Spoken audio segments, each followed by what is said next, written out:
time is it? Hmm? What time is it? Over 5 ounces.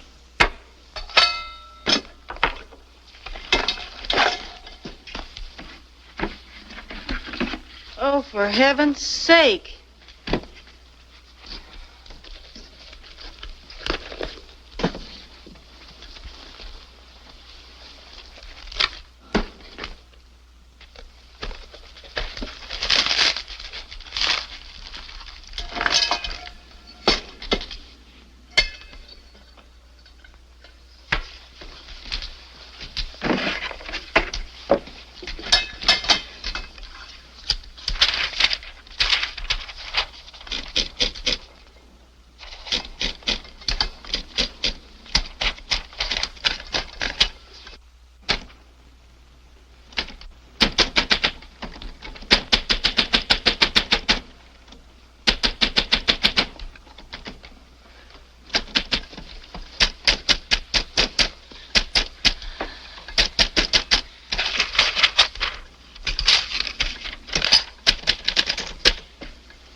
Margaret? Oh, I thought you were awake. I just figured out the most terrific slogan. As one advertising man to another, you'll love it.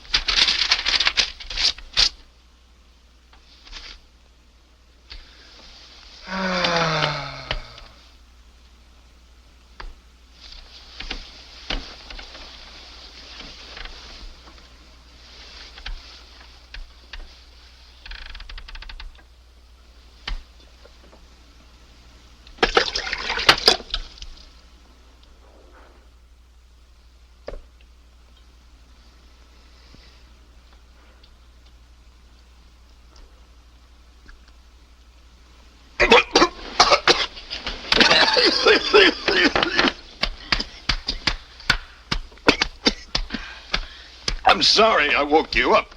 Shh, don't talk. Just relax.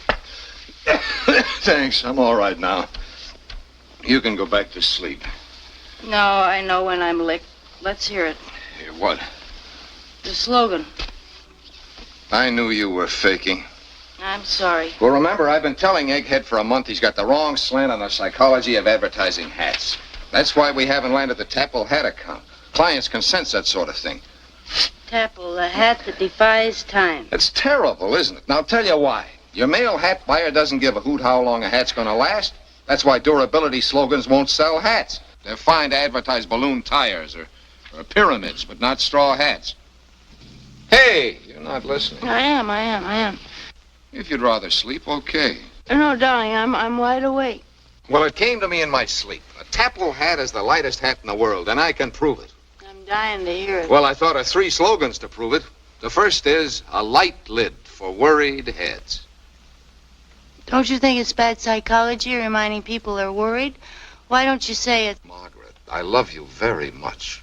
But these are my slogans. Let's not collaborate. Oh, all right. Number 2, if you can't wear a feather in your cap, wear one on your head. That's too pessimistic. I think you should say... Darling, the only thing that'll make me love you more is when you learn to respect my ability. I respect your ability, but you asked for my suggestions. No, I didn't. I don't need any creative help from you. Just your approval. Oh. Because, you see, I think number 3 is really the one. What's that? Short, dignified, tells the full story. You never know you're wearing one, but other people do. How's that?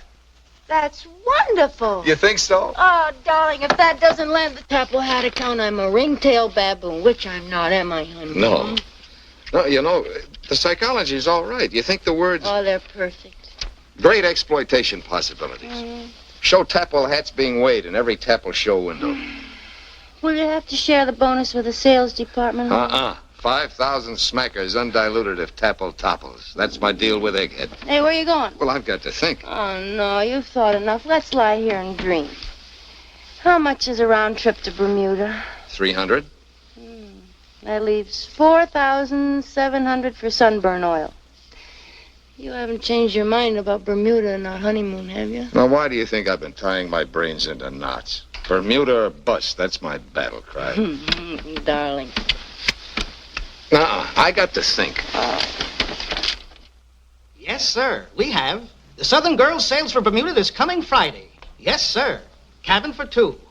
Oh, the bridal suite. Yes, sir. Name, please. What? William Weldon? Absolutely not. You heard what I said, Mr. Weldon. Absolutely not. N.O. We're not holding any bridal suite for you. Who? It's Weldon again. You don't see why not. He doesn't see why not. Give me that.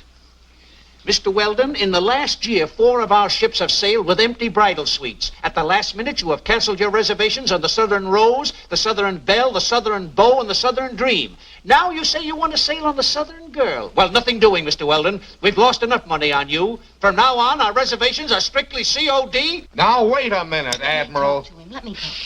I don't suppose you've looked at the Merchant Marine Passenger Code of You're late. only going to get him mad and he's going to hang up on you. Listen, Here, let me take it. Hello? Hello, this is Mrs. Weldon. Now, don't humor him. Yes, of course. After all, we don't have to go to Bermuda No, this is not a gag on Mr. Weldon's part. He's very sincere. People are very happy He's been going trying to Niagara take me on a honeymoon for over a year. Yes, I even have my trousseau. Well, I assure you I've been much more disappointed than you have. Now, I'll tell you what you do. You reserve the cabin until 6 o'clock tomorrow afternoon. That won't lose you anything. That's right. And I'll be in with bags of gold before 6. All right? Oh, thank you so much. Goodbye. See? You hold it for us until 6. Little Miss Fix-It cooled him off, huh? You're not angry. Well, why should I be angry? We're going on our honeymoon, aren't we? Not if you call me Little Miss Fix-It. Well, that's what you are, aren't you? Why be ashamed of having the finest, noblest character since Little Lord Fauntleroy? Why not glory in it? Why not advertise it? Wait a minute, I'll think up a slogan for you. Bill. I'm sorry.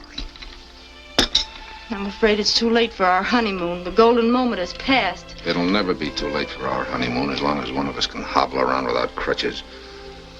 He'll save the cabin till 6 tomorrow. Mm-hmm. Bermuda. Palm trees.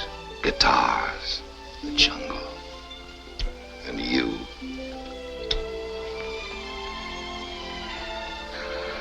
You'll never know you're wearing me, but other people will.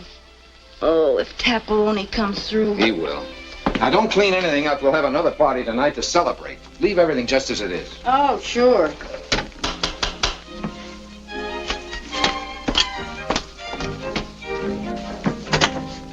Oh, it's you. Good morning, Mrs. Weldon. Would you wait right there a moment, please?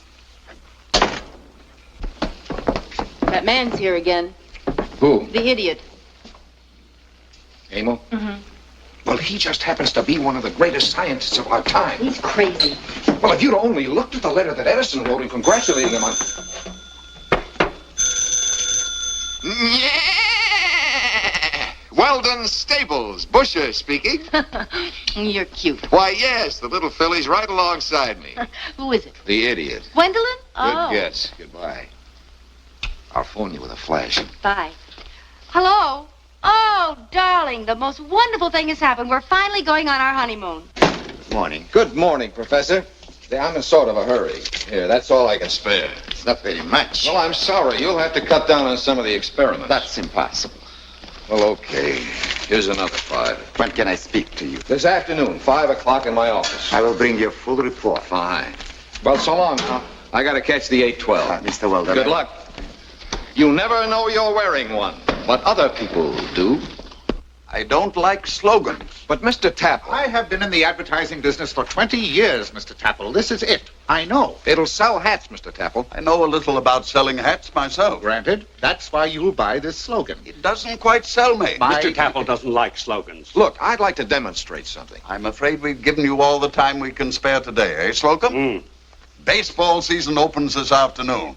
See? Mayor Harker throws out the first ball at 2:15. We'll resume this discussion tomorrow. Yeah, but Mr. Tapple. And I tell you in advance, gentlemen, no slogan is going to sell me.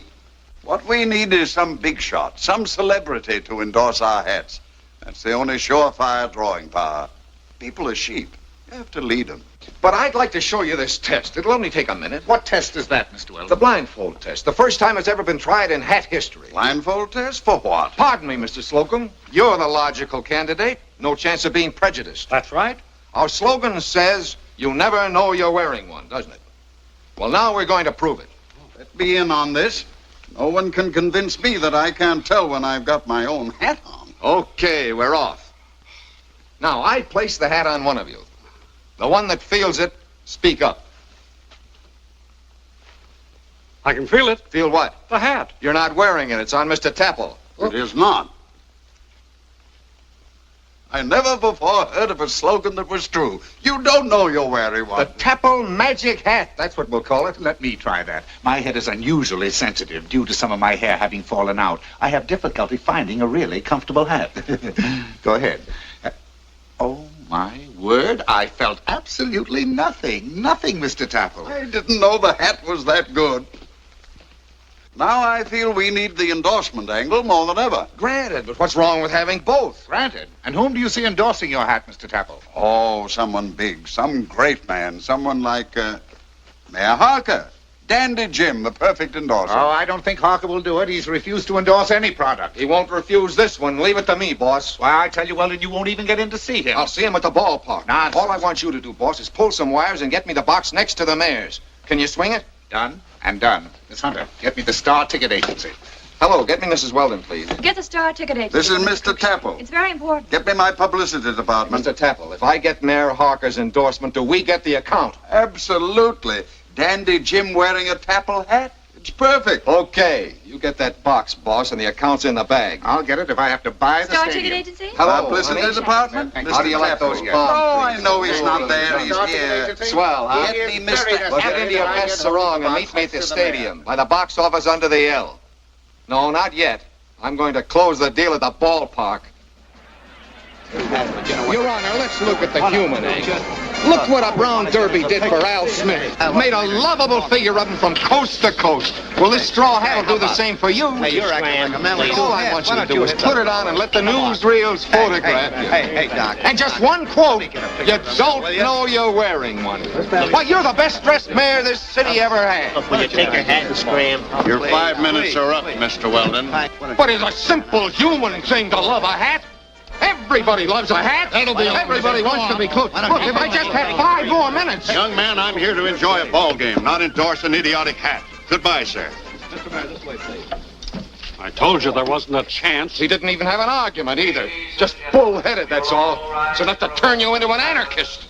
I had it all fixed up with the camera boys, too. A moment of silence, please. What did that announcer say? I didn't get it. Well, what are we standing up for?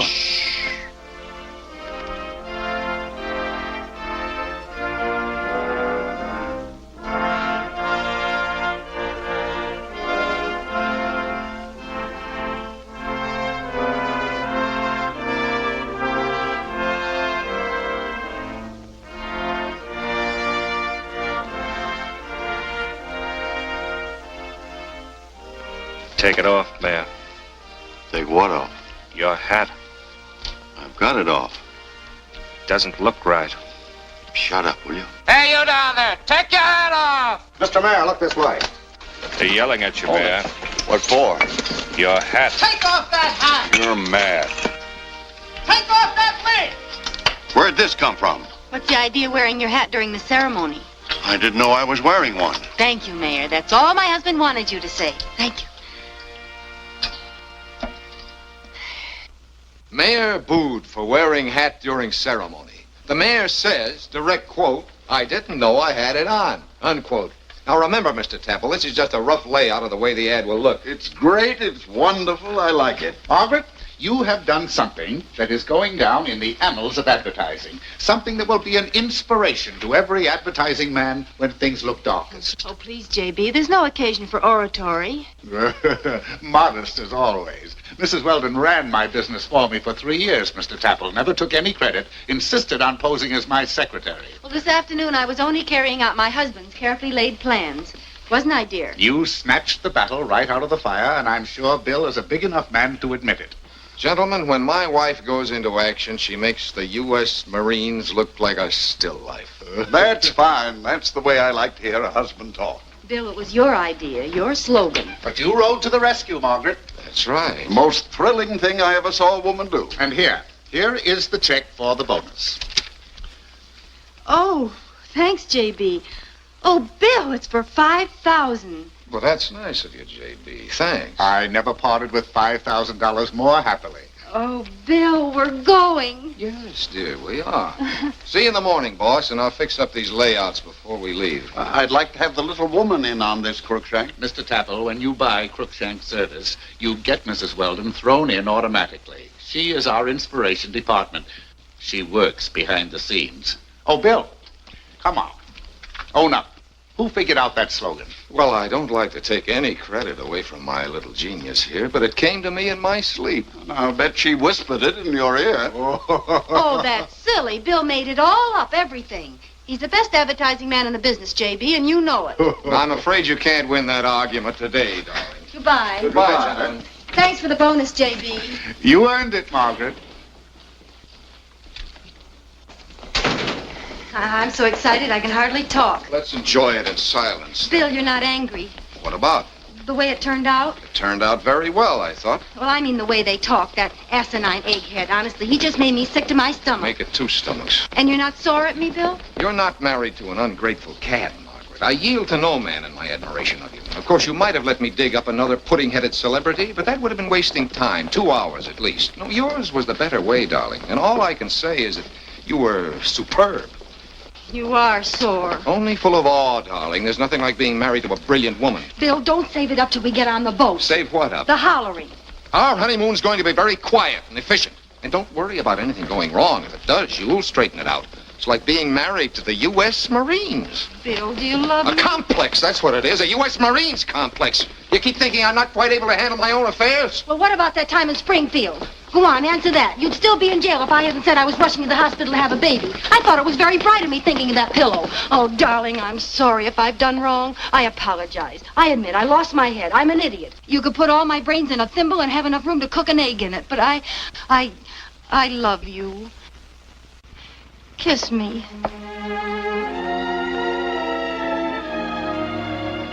You're a genius.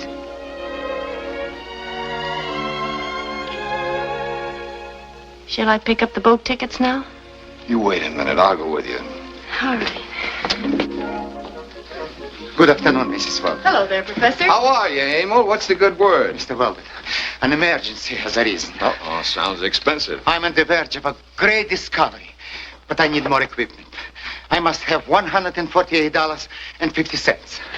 Are you serious? You can't afford anything like that, Professor. Mrs. Weldon, please believe me. Every penny goes into my work. I spend nothing on myself. Emil, we can't afford it. Pardon me, but that is like saying you cannot afford to become rich. Professor, you said you'd make us rich by manufacturing rubber out of ordinary banana skins. We bought you $75 worth of bananas, and all you proved is that banana skins are still garbage. Mrs. Weldon, the theory was absolutely sound from a scientific standpoint. Mm-hmm. Well, Bill went without his lunches for 3 months to make up that $75. Mr. Weldon, you are my partner. You must listen to me. Not this time. No dice. Please, make him at least listen to me. Bill. Go ahead, Professor. Thank you very much, Mrs. Weldon. I'm working on an embalming fluid. I'm afraid we don't need any today, Professor. Please, this is not an ordinary embalming fluid. This is something revolutionary in plastics. It's a fluid which will convert people into glass. And in any position. What? Everybody who dies can pick out in advance what kind of statue you want seconds to become. Mr. Weldon, stop and think what this means. It will do away completely with cemeteries. Nobody will want to be buried. You will not help? It's a fascinating idea, though. Glass mummies. Living statues. Let us model you for eternity. Don't die. Join our art colony instead. You provide the clay, we do the rest. Choose your attitude for always. The thinker. The discus thrower. September morn. Every man his own headstone, uh-huh. It excites the imagination, does it not? Without doubt, it is worth an investment of $148.50. You know, we can't handle it, Professor. You'll have to deal me out on your human glassware. I will wait. Perhaps you will change your mind. Let's go, Margaret. Goodbye, Professor. I'll phone you when we get back from Bermuda. Oh, by the way, I almost forgot. I brought you a little present. This is something which I made out of the embalming fluid. No, thanks. I'll keep it till I need it. You don't have to wait. You can use it now. I think I'll wait, Professor. I haven't decided whether I want to be the discus thrower or the thinker. No, it's not for embalming. It's only a byproduct. You put it in your face instead of shaving. What does it do? It shaves you. Wait a minute. You mean it'll take his whiskers off? Yes, instantly. Does it hurt? No, it feels good. And it smells nice, too. You mean it'll shave him without a razor? That's right. How long will it take? A minute. No water? No rubbing? An instantaneous shave? Emil, don't fool me. I've got a face. I can test it. No, Bill, don't. Now, wait a minute. I'll find out about this. Bill, listen, you're an advertising man, not a guinea pig. Let me take it. I'll be through in a minute. Would you come in, please? I want to talk to you. If you got any complaints, go and make them to the union. Would you like to earn $5? Doing what? Well, come on in, I'll tell you. Weldon? Oh, I'm glad I caught you. I wanted to make sure that... What's going on here? JB, you're just in time for an experiment. Give me $5. You'll have to bring me up to date on this, Weldon. We're going to take this man's whiskers off by rubbing him with that cream. No razor, no lather, just the cream. Oh, that's impossible. We'll know in a minute. Hey, what about my $5? Here you are. Okay, now what's the gag? I just want to put some of this cream on your face. Nothing doing. Well, why don't you try it on him? No, please. I don't want my beard off. Listen, mister, this is a new shaving cream. It can't hurt you. Can it, Professor? Certainly not. You want that $5 or not? Okay. Don't get it on my eyebrows, though. No. Hey, what is this, a beauty parlor? Don't we rub it in? No, apply gently. This may be the end of the Stone Age, boss. The Stone Age of shaving. Man has been scraping himself with the same general type of instrument since the days of the dinosaurs. Up to now, he's remained a barbarian in the bathroom, an ape with a razor. Don't feel it working. How long should we leave it on? It works right away. It's a gland extract. It destroys the hair glands immediately. Wipe it off, please.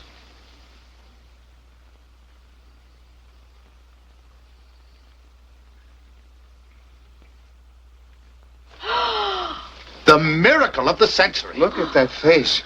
Look at that face. Oh, that's unbelievable. I want to see. Professor, does this stuff cost much to manufacture? Nothing. It's a byproduct of the embalming fluid. Weldon, have you got this invention sewed up? Like a drum. I'm an equal partner with the inventor. And we handle the account, of course. You bet, boss. When can I see? I want to see. Bill, you are a genius. Margaret, honey, baby, we finally hit it. Yeah. The rain of gold. You plug along, and all of a sudden... Yeah, you busher! You're out in front with a derby in your paw! Get me Winterbottom shaving products. I want to speak to Mr. Winterbottom personally and rush it. Hey, I want to buy some of that stuff. You hear that, Margaret? That's the voice of the public. Mr. Winterbottom, please. Hey, listen, J.B., don't talk about this on the phone. Of course not. You're right. We'll call on him. Come on, Margaret, you stay here. Take care of the professor. Guard him with your life. All right. Bill, what about our tickets to Bermuda? Forget about him. We're going on our own private yacht with a gold smokestack. Where the devil is my hat? You've got it on. Have I? Of course. These stupid tapple hats are a menace. You never know you're wearing one.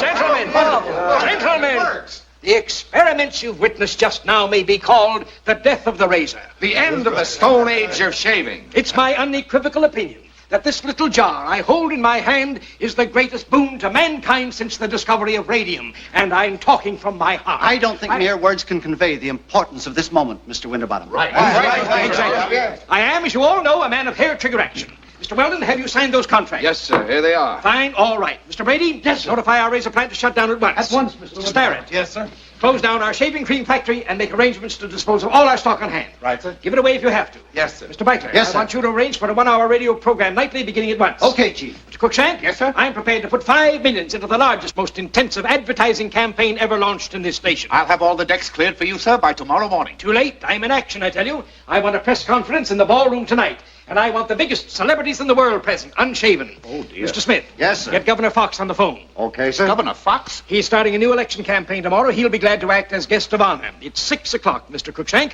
I want the ballroom filled with the most famous men and women available by 8:30. Order dinners for 750 guests. And get me a name band and a newsreel. Mr. Jackson. Yes, sir. Get Mrs. Winterbottom on the telephone and tell her to be at the ballroom by 8 o'clock. Right. Mr. Weldon, have you thought of a name for this product? Yes, sir. It's got to be something simple yet different. How about Miracle Face? No good. What's your suggestion, Mr. Weldon? Off again. Off again, cream. It's perfect. Take them off again with off again. That's a knockout. Gentlemen, by tomorrow this time I want to have every man, woman, and child in America off again conscious.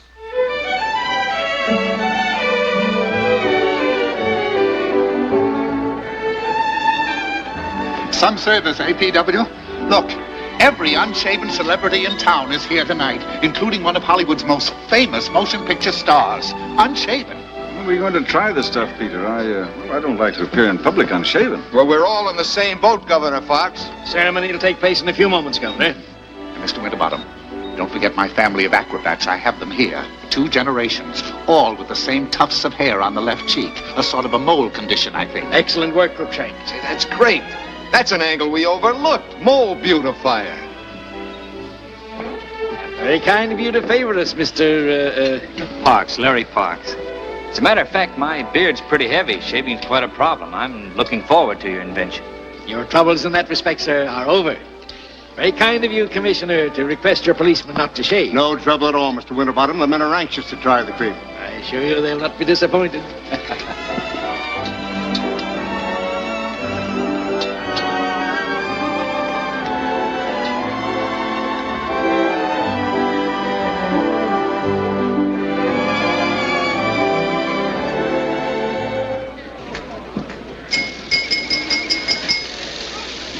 Ladies and gentlemen, there will be no speeches tonight, but I'd like to take a moment to introduce 2 of our most distinguished guests. His Excellency, the Governor of this state.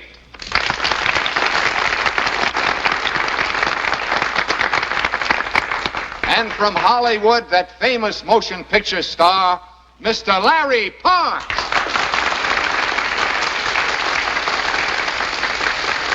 Mr. Winterbottom has assembled this throng of dignitaries and celebrities for one purpose only. He desires to perform a miracle in the open, a scientific miracle, under the eyes of a score of cameras, a miracle which will change the face of the world. Spotlight, please. All right, gentlemen. We will apply the cream.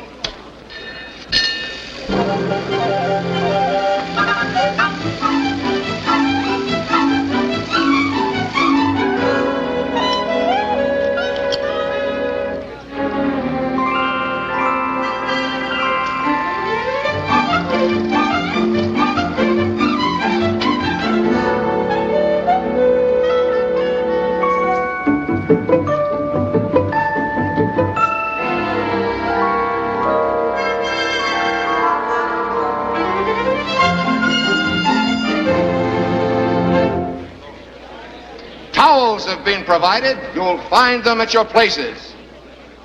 The cameras are turning, ready to record the first miracle of off again. All right, gentlemen, remove the cream.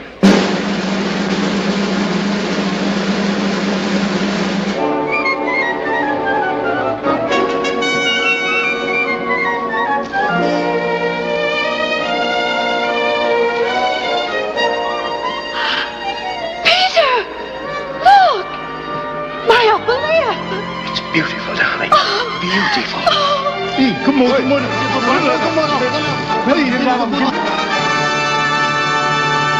Why, my beard is off.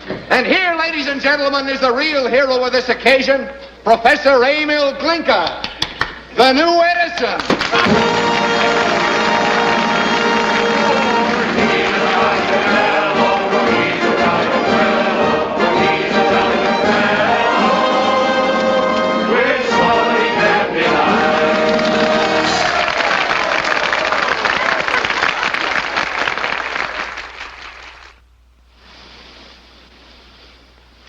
Sleep. No. I can't sleep either. Something I said, honey? Oh, no, darling. I just don't think you're right, that's all. About what? About not having a personal maid. But, Bill, with a cook and 2 housemaids, a chauffeur, a laundress, and a butler, we'll just be bumping into servants. There'll always be a crowd around. Well, it puts me in an awful jam. In what way, dear? Well, how can I have a valet if you don't have a personal maid? It'll look too selfish, or even worse, like I'm a softy. All right, honey. I'll have one. Thanks, darling. You're very sweet. That's all right. Now go to sleep. I hope we don't change, Bill. Oh. Well, we've been so happy as poor people, and now... How much did you say our share would be? Roughly 15 million a year for the rest of our lives. We better take another sleeping pill. 'Cause I couldn't stand it if you changed. And I can't imagine a millionaire whinnying on the telephone like a horse. Well, this one will. Stop worrying.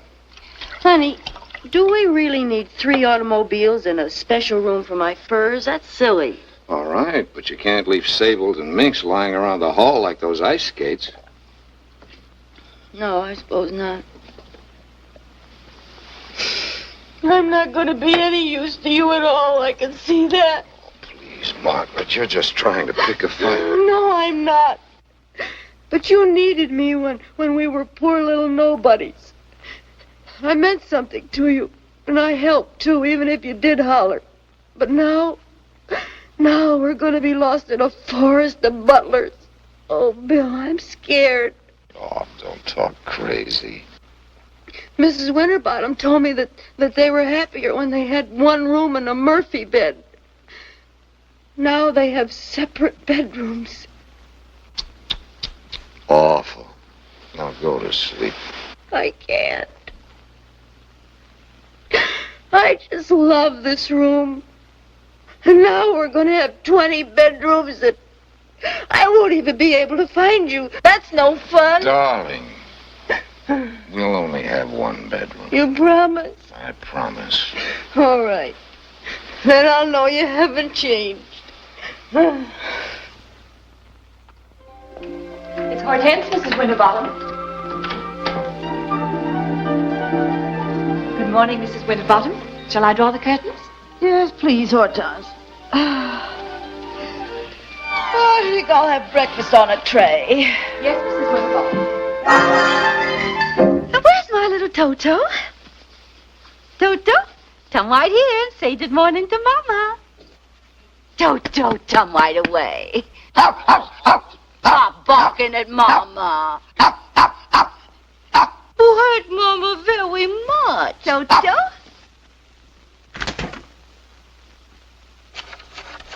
Oh, he's sick. I'll have to have him wormed again. If you don't mind, Hortense, I'd like my coffee and toast. Yes, sir. I mean, yes, ma'am.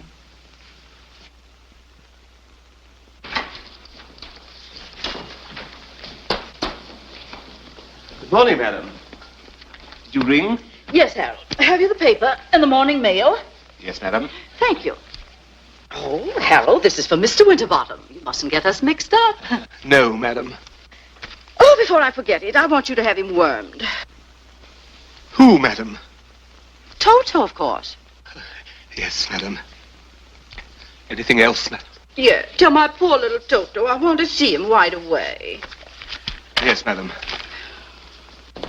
Get out and stay out. 1 moment. Who are you? Never mind who I am. I'm going to have... What are you doing in my wife's bed? Pete! Is it you? Yes, it's me. Mr. Winterbottom, excuse me. I thought you'd... Shut up and get out. Yes. Take that horrid thing off. It's not at all funny. Look who's talking. What has happened? What's happened is I've grown a beard. I've grown a beard overnight, and so have you. You've gone mad. Don't sit there like an ostrich. Here, look. Overnight. Oh! That confounded off-again cream backfired. It turned you into a monkey. Overnight. When I woke up this morning, I thought I was having a nightmare. No, take it easy, Harry. Give me a scissors. No, you'll cut yourself. I've sent for a barber. Don't do that. Listen, it doesn't make any difference to me. I love you as I always did, Harry. Listen, darling, I've got a lot of ground to cover today, and I... Excuse me, sir. There are some gentlemen downstairs to see you. From your office, sir. How do they look? Rather strange, sir. I'll be right down. Now, don't have hysterics. Keep a stiff upper lip.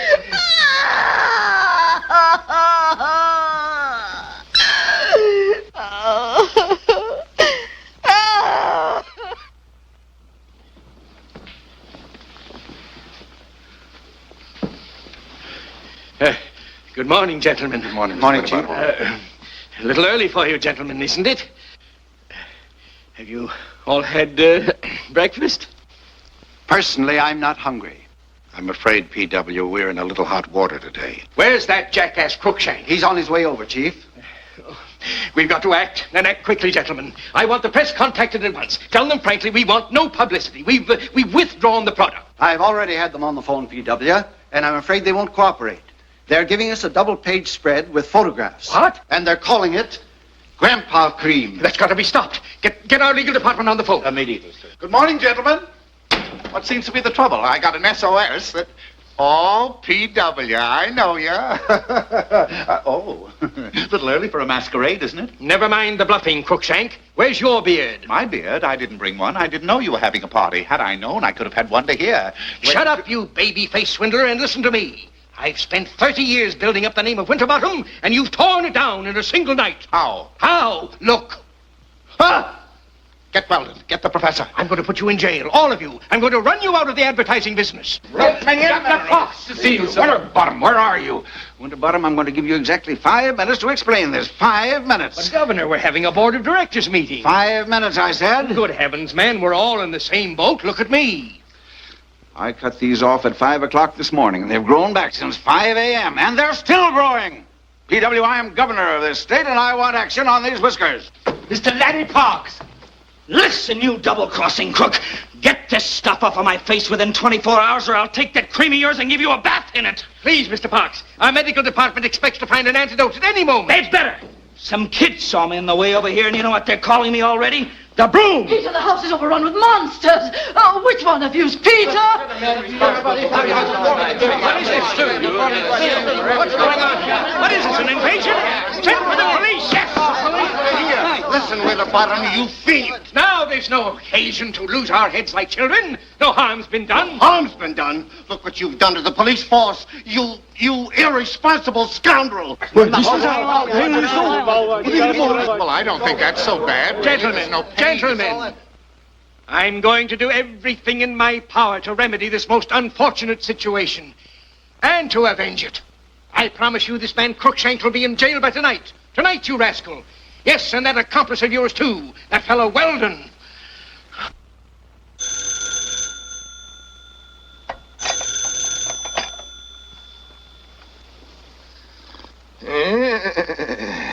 Weldon Stables. Busher speaking. There's no time for jokes, Weldon. That's not funny. Oh, wait a minute. Don't get sore. You ought to be able to tell I'm not a horse. Yeah, this is Bill Weldon. Who are you? Oh, hello, Mr. Winterbottom. Well, what have you got to be sore about? It was a terrific success. You'd better get over here right away. Listen, I'm full of sleeping pills. I don't get you. Okay, I'll be right over. But that's a fine way for a fellow to talk after I made you my partner. I could have got myself another partner. Hello? Hello? Oh. What's the matter, darling? I can't figure it out. He must have gone crazy. Who? Winterbottom. Why, what do you say? Something about arresting somebody. Who? Sounded like me. Now, I better work these sleeping pills out of my system. I think something fishy's going on. Uh-huh. Cruikshank. I don't trust that egghead. He said something about the professor, too. The idea of talking that way about a genius. Bill, he isn't a genius. What the devil I got on me? Hey, who did this? Oh, now that's kind of childish, don't you think, dear? It won't come off. Ow! Hey, what did you use, glue? Bill, I didn't put it on you. Well, who did then? Glinka. Glinka? The cream. I gotta see, Glinka. I gotta think. Yeah, we both gotta think.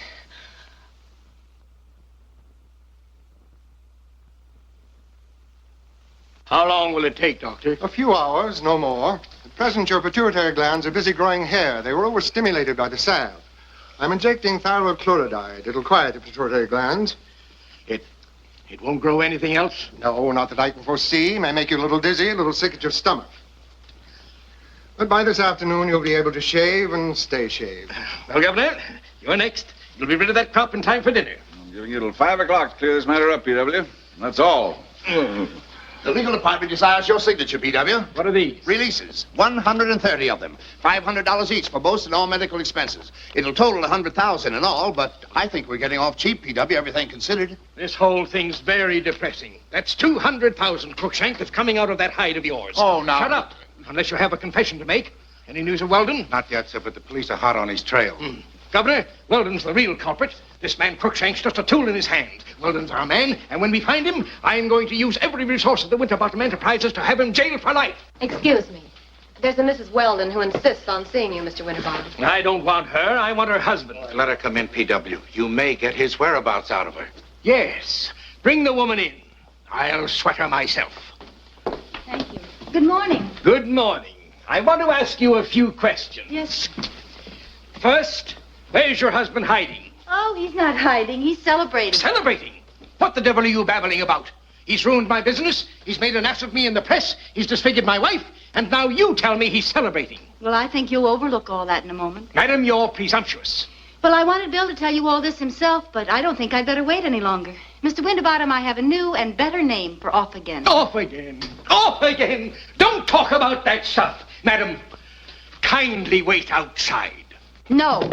You're a very thick-headed man, Mr. Winterbottom, and so are all the rest of you for not seeing what a great product you've got. Don't you realize what it's done? It's grown hair, and has grown it almost instantly. Oh. You just put it on the wrong place, gentlemen. Put it on your head, and it'll grow hair where it belongs. The greatest hair restorer known to man. There's millions in it, and all you have to do is change the name to On Again. Great God. On again? Yes, On Again, not off again, On Again. Makes every man an Adonis. No more baldness, no more thinning hair, no more... Well, here, Bill had some left. I'll show you. Let me try some, Margaret. Let me try it. Go easy there, Cruikshank. I want some. You know, I spent a fortune on hair restorer. It's a gold mine, P.W. May I? Oh, well, you certainly don't need any. You could use a smidge, though. Yeah. On again is bigger than off again. We can sell it for $10 a jar. A small jar. I was about to say that. Well, now you've got something, P.W. And we didn't see it. The Empire State Building right under our very noses, and we didn't see it. It was too big to see. Gentlemen, I am, as you all know, a man of hair-trigger action. Mr. Starrett. Yes, sir. Notify the press of our change of plans. Right, sir. Mr. Miller, I want 500 bald-headed men in this office inside of 1 hour. Right, sir. This is going to be a blitz campaign. We don't need any outsiders for this experiment. Governor Fox and Mr. Cruikshank and this gentleman will do. Madam, no woman in history has done a finer bit of thinking. I want to thank you. You saved the Winterbottom Enterprises. You brought joy into the world. Joy and beauty. Oh, she has, huh? Bill! Oh, Bill! Winterbottom, you're a fat-headed, chicken-livered excuse for a human being. Bill, it's all fixed up. Sending a regiment of cops after me in the middle of my work. Bill, you don't understand. Everything's wonderful. Oh, it is, huh? Young man, your wife has solved our problem. I'm not interested in her solution, whatever it is. I was working on the problem with Professor Glinka when your Gestapo descended on me. I was able to shave and stay shaved. No thanks to you, we'll have off again licked inside of a week, won't we, Professor? I would like to make a statement. Later, Professor. There isn't any off again. It's on again. Bill, it grows hair. I know it does, but we're going to cure that. We don't want it cured. We want it to grow hair. That's crazy. Who wants to buy a beard grower? Not beards, Bill. Hair on your head. Who the devil wants hair? I do. And there are millions like me. It'll make millions of dollars. You're out of your mind. It doesn't compare with off again. It's just a sop for a handful of eggheads. Listen, Winterbottom, this thing of hers means nickels, pennies. Young man, we're not interested in your ideas. Instead of standing here bellowing like an ape, you ought to go down on your knees to your wife for what she's done.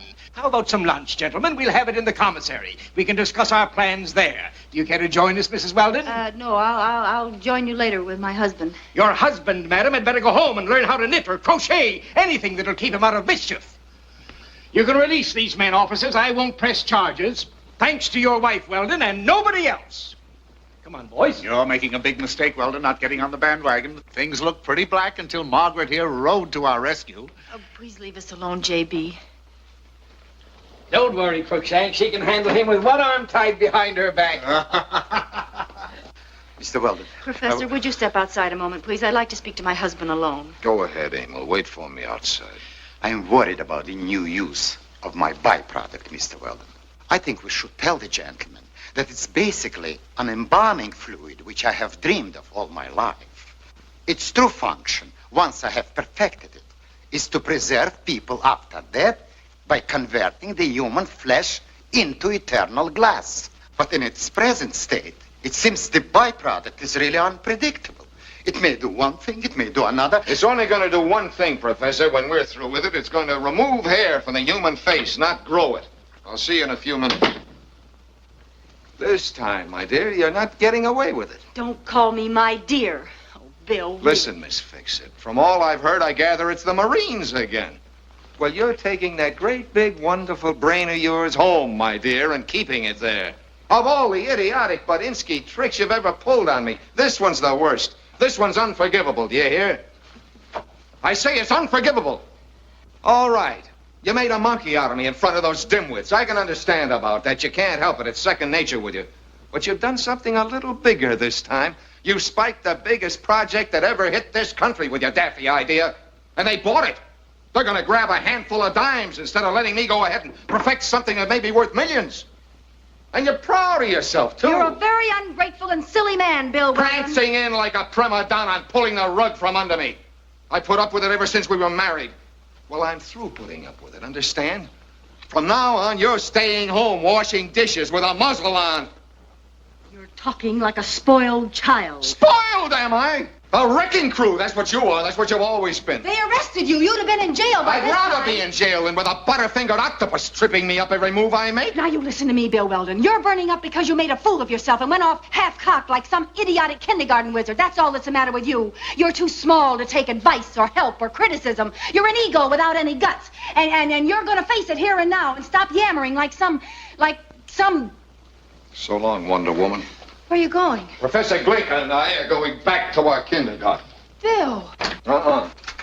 I've had enough. You can wrap up this marriage and send it to the cleaners, madam.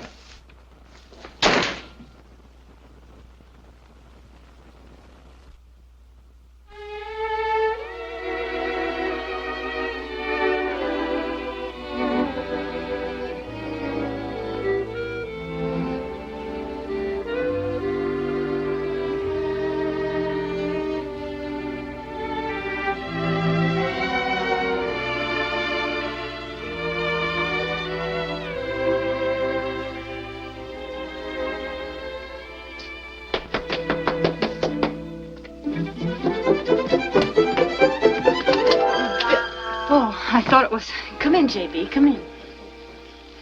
Margaret, look. It's real? J.B., you look simply unbelievable. Did it sprout all at once or in sections? It came in, Margaret, like a mist. Then it began to bloom. Here a stalk, there a stalk. It looked pretty spotty at first, but around 4 o'clock, it got going. Feel it, Margaret. It's just like velvet. Don't be afraid. You can't hurt it. No, just run your fingers right through it. That's the most amazing sensation. My head feels full of seltzer water. I owe this all to you. Every hair. Oh, no, this was all Bill's idea. Oh, I happen to know better than that. But, Margaret, what are we doing here? Why, an occasion like this, it demands soft lights and music and champagne. Oh, lots of champagne. I don't feel like going out tonight, J.B. Oh, don't you? Well, we could celebrate right here. Where's your phone? But I just don't feel like celebrating. Give me room service, please. I haven't felt like this, Margaret, since I was 18.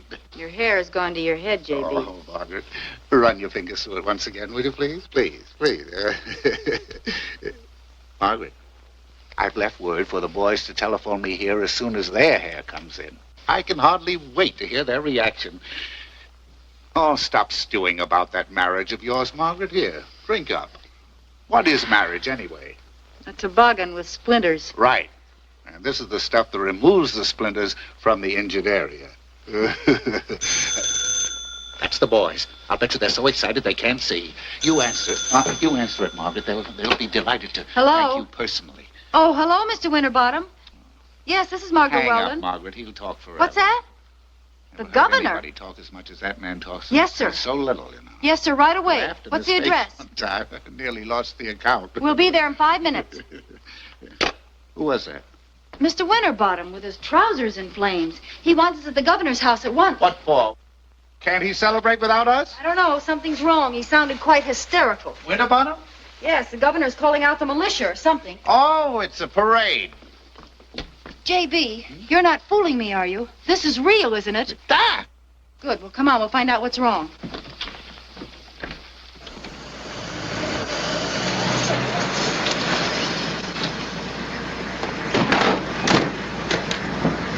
That's you, Crookshank? Yes, sir. The new Crookshank.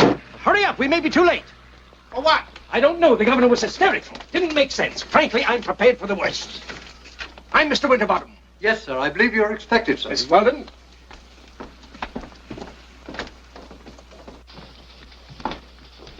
Why, Crookshank. Yes, P.W., the new J.B. On again.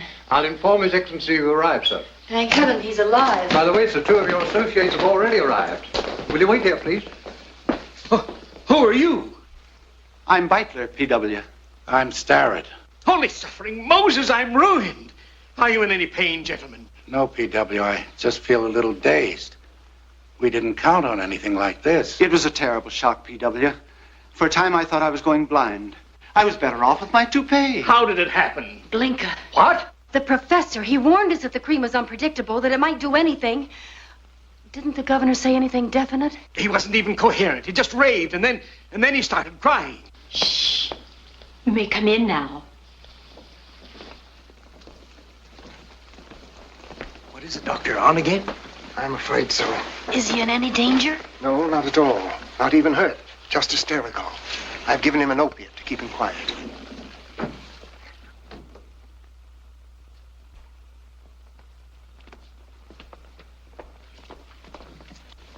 I got here as quickly as I could, Governor. You're all right? He must have put it on wrong, Doctor. Properly applied, you know, it's simply miraculous. Miraculous is exactly what it is. Do you want them to have a look, Governor?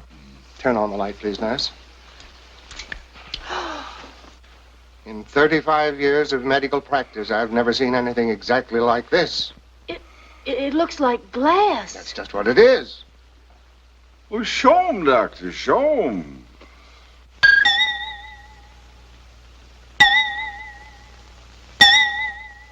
I don't know what kind of glass it is, but it's glass. Oh, it can't be. My head is normal. That's what you think. Doctor, this is some sort of preliminary stage. Tell him not to get impatient. Oh, look. What's that? It's a moth, attracted by the light. Thinks it's a lamp. Oh. Margaret, look. You can see your face. It's just like a Coney Island mirror. Yeah. Hadn't we better put him to bed? I think that's a good idea, really. I can put myself... Oh, be careful. He mustn't break it. It's 7 years bad luck. I haven't tried the thiochloride injection yet, but I'm sure it'll relieve this condition as quickly as it removes the excess hair. Willingham. Here. I want that fella arrested, that fella Glinka. And get his Confederate, too. That other crank. What's his name? Weldon. Yes. I'll prefer charges tomorrow. Okay, Chief. Margaret.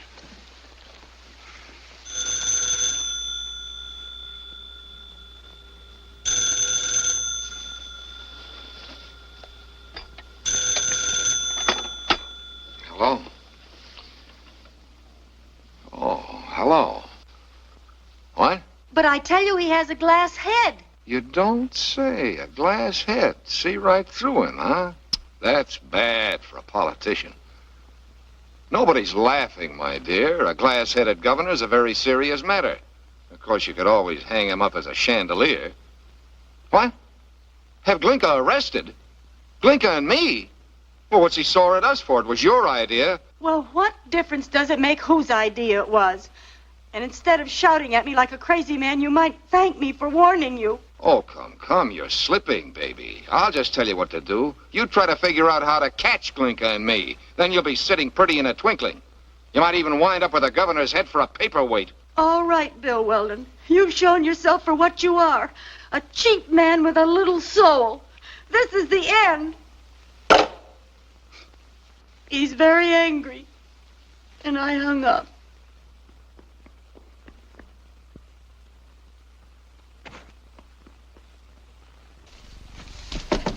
Hey, Emil.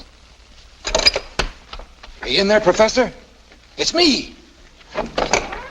Hey, we're in trouble, Emil. It's pretty bad. So? It seems that stuff of yours is screwier than ever. Governor Fox put some on his head this morning, and now he's sitting home with a glass... Hey! Look! What's that? It's a rose. No, that! Oh, that. It's a corpse. Oh, just a corpse, huh? Who is it? Number 742.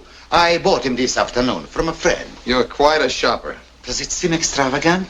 Well, extravagant is not exactly the word I was searching for. I was going to make him eternal, embalm him in glass. Oh, yeah. But then I discovered I was on the track of my life's dream. Okay. A fluid that will prolong life indefinitely. Okay, now we haven't got time for And that. something wonderful happened. This rose was in a water tumbler on my desk. It fell out and landed in a jar of my perpetual life fluid. That's swell, Emil. Now, look, we got to take it on the lam. The governor issued orders. Oh, that's beautiful. Just beautiful. Now, Emil... Feel it. Well, that feels fine. Will you get your hat and coat? Holy leaping catfish. It's steel. It's embalmed in its present form. It will last forever. Forever? Forever! In my search for embalming fluid, I've found a way to preserve life. What, won't it break? It's unbreakable. See? Holy Ike. A perpetual flower. Why? Hey, wait a minute. I've got a name for it. The forever flower. Smell it. The perfume is as strong as before. Say, Emil, you've really salvaged something out of this whole mess after all. I thought you'd be happy. It's not as big as off again, but it's a small fortune anyway. And it can't possibly backfire on any human being. Well, they can use these flowers for every kind of decoration there is. On buildings, moldings, chandeliers, automobiles, women's hats. Listen, Emil, that's the cops. The governor sent them to arrest us. We gotta beat it. Arrest us? What for? We're turning his head into a goldfish bowl. Come on. But I cannot leave now. I'm about to make the most important experiment of my life. If you don't want to spend the night in shade, but get out of here my right notes, now. my tests, my experiments. Well, we'll take what we can carry and lock up the rest.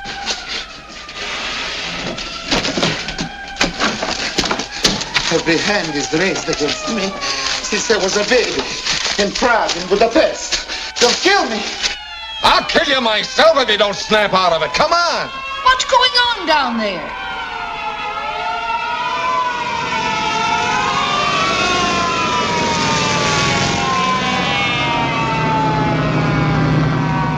Emil, this way. Come on. Run, Emil, run.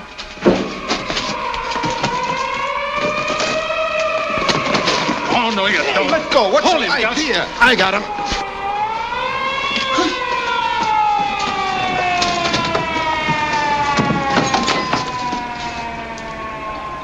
Dan, you and Ike see if there's anyone in the shed. Hold on to him, officer. He was trying to kill someone. I heard him. Who are you? Mrs. Jasper, I live here, and I heard him, and I saw him not more than 3 minutes ago trying to kill that poor little Professor Glinka. Madam, will you please mind your own business? Shut up. Don't speak to me, you murderer. Why, Professor Glinka was standing right in the doorway over here. Glinka, that's the guy we're looking for. What's your name? Bill Weldon. Weldon, you're under arrest by order of the governor. Right in here, officer. He's dead, he's all cut up. Oh. Gus, there's a stiff in there. Why, that's just a... Ow! Slap the cuffs on. Hey, wait a minute. You're making a mistake. That's not aim. Ow! There he is, Gus. You know who that is, madam? I wish I'd never come here. I'll never get over it. Can you identify the remains? Professor Glinka it was. I'd know him anywhere. He was nice. Real nice. Get her name and address so I can take her home. Keep everybody out of this place till the coroner gets here. Stay on guard outside. Okay. Come on, please, get over there. Hey, son. All right, stand back now. Everybody stand back.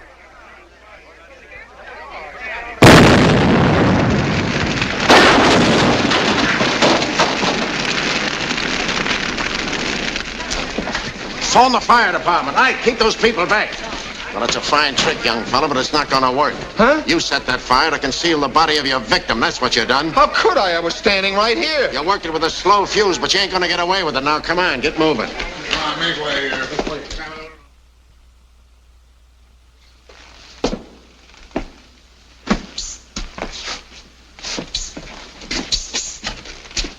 Emil. For heaven's sake, Emil, you got me in a terrible jam. They think I murdered you. Yes, I know. I was listening. Then why did you run away? Because you said the governor would have me arrested. Well, what of it? It won't be for long. I have an aversion to being in jail. Well, who the devil hasn't? I know. But my aversion is unusually pronounced. What about the Forever Flower? Don't you want me to sell it for you? How can I work up a publicity campaign when I'm in jail for murder? When I'm in jail for murder. Are you all right? I'm on the verge of an inspiration, a true inspiration. Listen, I'm on trial for murder, a brutal murder. The papers will play it up big. Well, I have no defense, none at all. So they find me guilty. Then what happens? They hang you. No, that's where you come in. They hang me? No, that's where you show up. You couldn't come any sooner because you were working on the Forever Flower. I see. Now, all through the trial, I'll be talking about Forever Flowers. I'll have them in the papers every day. Then when you show up, you bring the finished product with you. They'll photograph it. They'll write about it. The case will be dismissed, but the Forever Flower will be famous. I believe you, Mr. Weldon. Now, remember, you don't show up until the day they bring in the guilty verdict. I understand. I will wait and work for the day when it will be not only Forever Flower, but Forever Man. Okay. Now make a big bunch of Forever Roses. We'll need them to pass around as samples when you show up. I will need money. Oh, doggone it, I'm broke. Shall I ask Mrs. Weldon for some? No, I don't want her to know anything about this. But where will I get money? Emil, you'll have to get a job. Say your name is George Smith. A job? Me? Sure, why not? All right, Mr. Weldon. I'll do it for you. Hey, Emil. Yes. You sure these flowers won't grow hair? I couldn't sell any hairy roses. Quite sure. All right. Goodbye, then. The next time I see you, we'll both be rich and famous.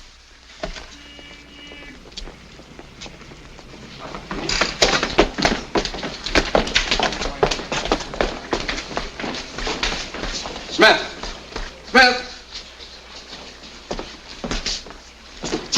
What? Who?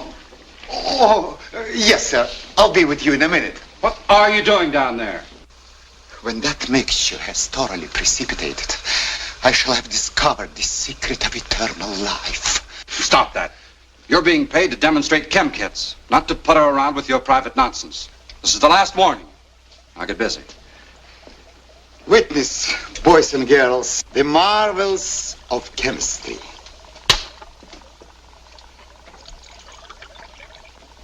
That's rather elementary, isn't it, Beaver Puss? At last.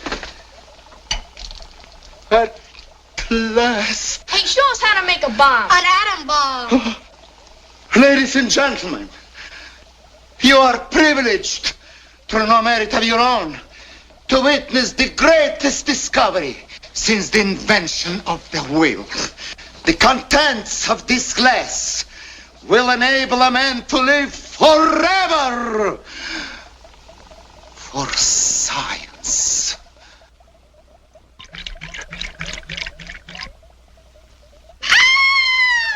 Send for an ambulance.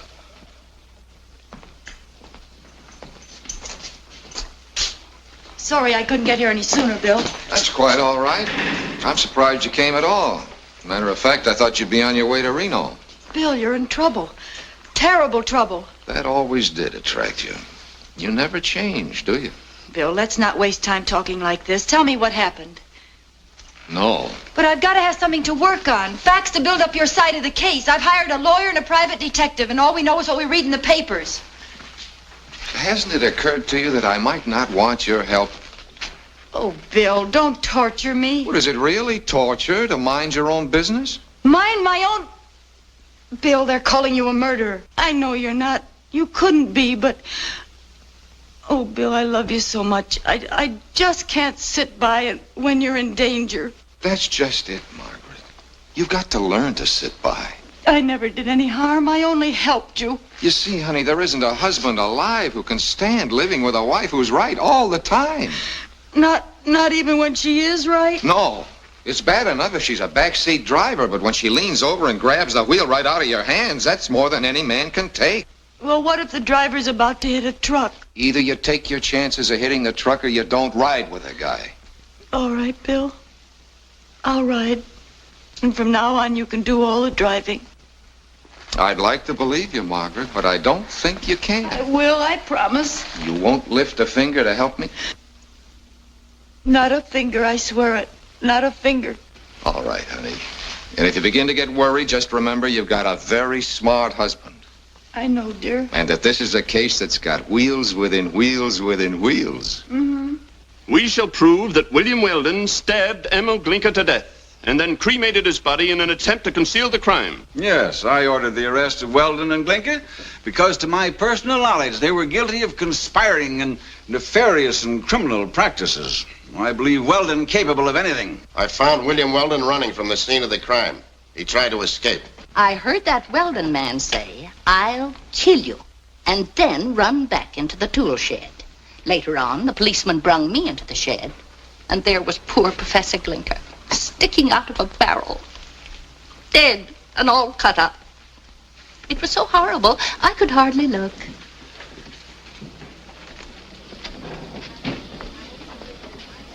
Your witness, Mr. Brewster. Your Honor, I'd like to question this witness myself.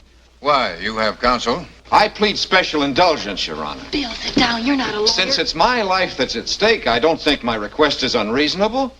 Very well, proceed. Mrs. Jasper, you overheard Professor Glinka and myself talking in the tool shed. What were we talking about? I told you that already. You said you was going to kill him. No, I mean before that. He admitted it. Oh, good heavens. I don't recollect. Didn't you hear us mention the forever flower? The what? The forever flower. Nope. No. I never heard that. What's the purpose of this line of questioning, Mr. Weldon? When a miracle of ingenious invention is born in the mind of man, Your Honor, that miracle carries with it many rewards. Well? What was that miracle, you ask? No, I didn't. I will tell you, Your Honor. It was an item of perpetual beauty, a flower, one of God's own thoughts, as the poet says, and a flower not for today, not for 10 days, but a blossom that would breathe its fragrance for all time, a forever flower. I was a half owner in this unbelievably wonderful project, the forever flower. How then can the most simple-minded imbecile suspect me of murdering my chances for fame and fortune? Mr. Weldon. That's all, Mrs. Jasper. Thank you. Your Honor, this is extremely irregular. That was the most cockeyed defense I ever heard, Weldon. That's not the jury, Bill. I don't understand. What did all that mean? Oh, don't worry, honey. The old bean's working all the time. Well, really, darling, your defense could be improved. Margaret, not one finger, remember? I'm sorry. Court's adjourned until 10 o'clock tomorrow morning. Everybody rise. See you tomorrow, honey. You got all that, fellas? Yeah. Okay, we got it. Why, he's absolutely publicity crazy. Publicity. Tell me frankly, Mr. Brewster, does this case look as bad as I think? Worse. That's what I thought. Is your husband usually like this, Mrs. Weldon? He's really a brilliant man, Mr. Brewster. But like so many brilliant men, he just runs off the track. He gets hold of an idea and it becomes bigger than he is. I know he's working on something very brilliant right now, but you see, when a man's a genius, you can't trust him. Trust him to what? Mr. Brewster. Yes? No, I mustn't. Mustn't what? Save his life. You can save his life? Mm-hmm. But he won't like it. He'll hate me. But why? You're right. I'm going to do it. For his sake. Hats. What's on the agenda, Joe? Defense witness is coming up. What's he talking about? We haven't any witnesses except me. All rise, all rise. Hear ye, the court of... I've decided to put Mr. Weldon on the stand. What for? Well, what does one put witnesses on the stand for? To get you acquitted. Be seated. Mrs. Weldon, take the stand. Hey, just a minute, Your Honor. I don't want this witness. That'll do, Weldon. I'm still running this court, not you. Do you solemnly swear to tell the truth, the whole truth, nothing but the truth, help you God? I do. Mrs. Weldon, please tell us what you know about the events leading up to the alleged crime. Don't be frightened, Mrs. Weldon. I'm not. It's just that I've hoped and prayed for so long that no one would ever know. Know what? Silence. Continue, please. Your Honor, Bill, my Bill, is the sweetest man in the whole world. He's a husband out of a storybook. He's loyal and generous and considerate. It's just that he's not quite right. That's enough. Your Honor, I don't want this witness. Restrain that man. Another interruption and you'll find yourself in a straitjacket. Oh, don't say that, Your Honor. Don't say that. He's not that bad. Just a moment. Are you implying that your husband is not guilty by reason of insanity? Well, Your Honor, it's not for me to judge, but I do think that the court and the jury should learn the truth. Have you any evidence to indicate that your husband is insane? Must I answer that? Yes. Well, Your Honor, a great deal of the time he thinks he's a horse. He whinnies. He doesn't say anything, he just whinnies. I object, Your Honor. This line of defense was not indicated. Objection overruled. Is there anyone beside yourself who can support your testimony? Yes, sir. Practically everyone we know. Every time the telephone rings, I just shudder. Bill always answers it and whinnies. You see, he thinks he's Busher, the racehorse.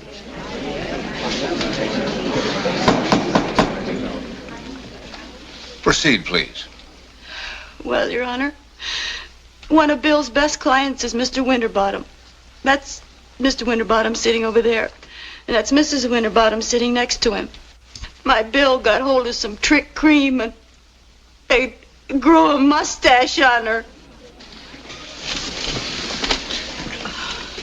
Your husband tried to tell the court something about some flowers yesterday. Have you ever heard him talk like that before? Oh, yes. But never in the daytime. It usually came on late at night. Please calm yourself, Mrs. Weldon. Now, can you remember anything else your husband talked about in that vein? Yes. Bananas. Tell the court what he did. Well, he took some of the money we'd saved and bought bananas. $75 worth of bananas. Then he threw the insides away and he saved the skins. They were just everywhere. You may question the witness now, Mr. Weldon. About those bananas. Didn't you egg me on to buy more bananas when I began to have some slight doubts about the process? Bill, I'd love to say what you want me to, but I can't. I'm under oath.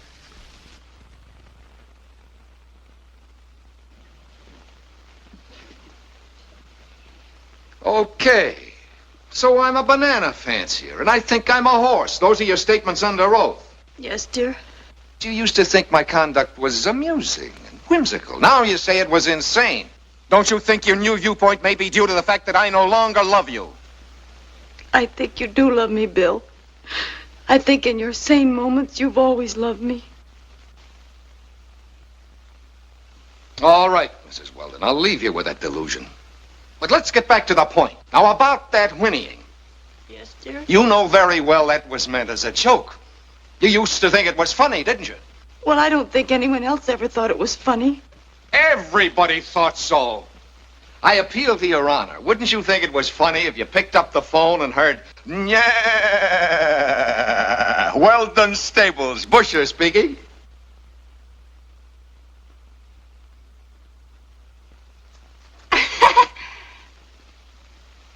Don't you understand, Your Honor? That's a joke. Bill, you don't want all these nice people to think you're crazy, do you? No, I don't. But if you were crazy, you know you'd have to be acquitted, don't you? Look, I don't want to be acquitted. What's this? I don't think I need say any more, Your Honor. Now, wait a minute. Wait a minute. I didn't mean it. That'll do, Weldon. In view of Mrs. Weldon's revealing testimony, I'd like to see the district attorney and defense counsel in my chambers. Court's adjourned until 2 o'clock. No! Rise. You can't do this. I demand a new trial. My wife's testimony was prejudiced. And anyway, she's not going to be my wife anymore. You've saved your husband's life, Mrs. Weldon. You're a very brilliant woman.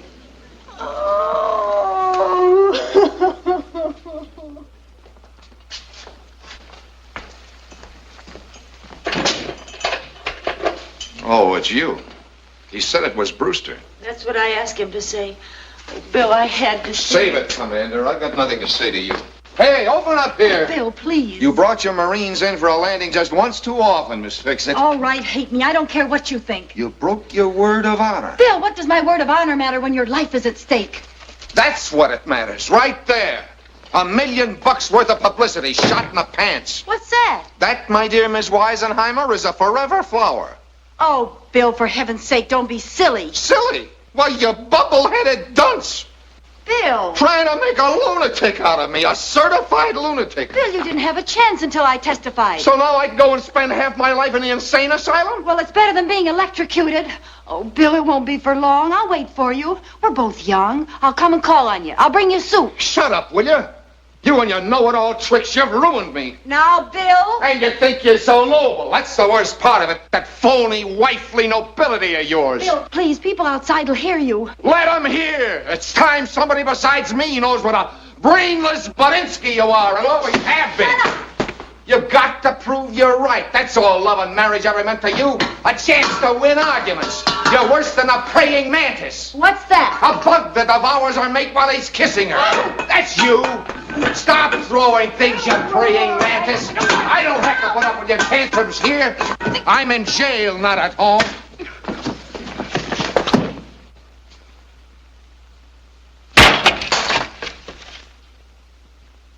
It's marble.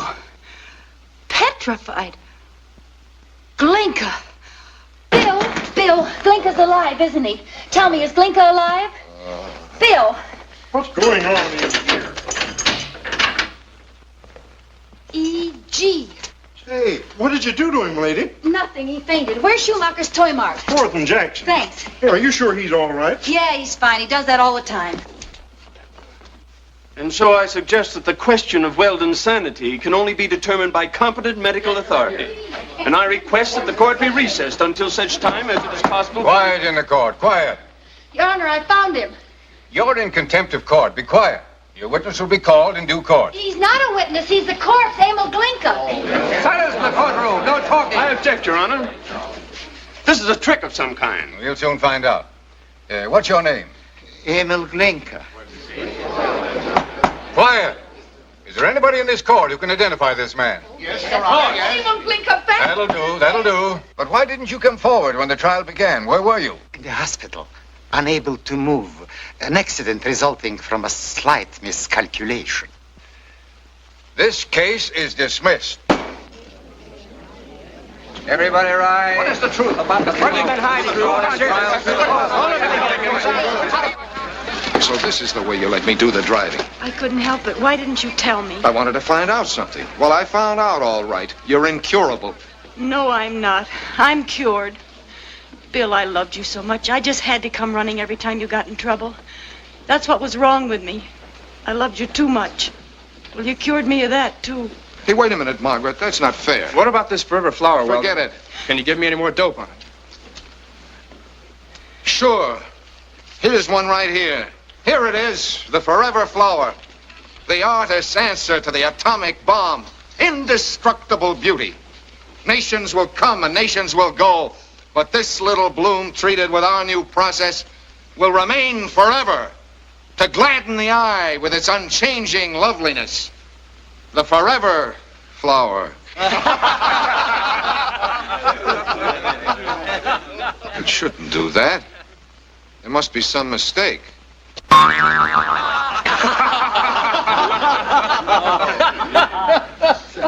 Well, back to work, I guess. Forever flower flops. Brilliant wife saves ad man's life. Sensation in courtroom as wife produces murdered professor.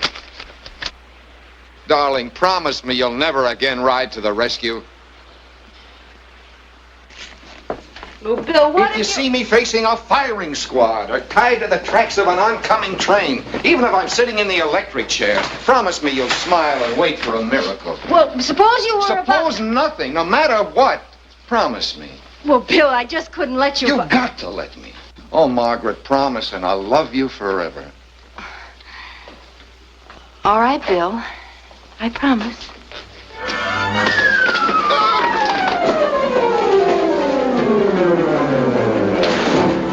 Are you all right, dear?